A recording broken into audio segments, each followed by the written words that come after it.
Surprising winter birth has happened over at the Bramble Park Zoo. Alan Scott was in Watertown and has that story for us here at 6:30. Zoos are a great delight to visit during the spring, summer, and sometimes the fall, but during the winter it's a little bit of a different story, especially for the species. And we're going to talk to the Bramble Park Zoo director to find out how that's taken care of. Funny thing happened on the way to the Bramble Park Zoo in Watertown to do a story on winter care for animals. It turned out that it was an announcement day for an unusual winter birth. A baby yak, generally born in the wild in May or June, was born on January 4th of this year. Zoo manager Stacy Plucker makes the announcement. We have a brand new baby yak. It's a little girl. Her name's going to be Hershey.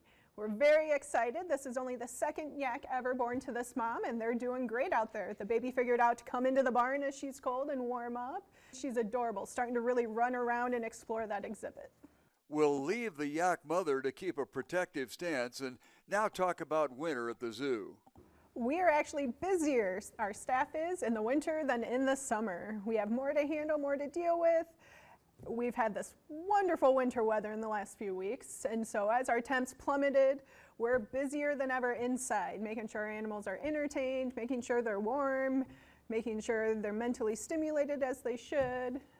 So what are the specific things that are done for animals during the winter in general and cold spells in particular? So we still do extra bedding, we do extra feed. So the more an animal eats, the higher calories it has, the easier it is to burn and stay warm. A lot of our hoof stock, they get fed later in the evening, so an extra feeding even. That way, as long as their gut is working and moving, that's producing heat for that animal. Nothing is left to chance in the winter care of animals at the zoo. We monitor temperature 24 hours a day in all of our animal holding areas.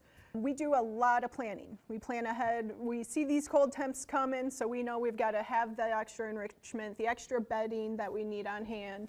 An interesting and enlightening day, a winter day I might add, at the zoo, the Bramble Park Zoo in Watertown.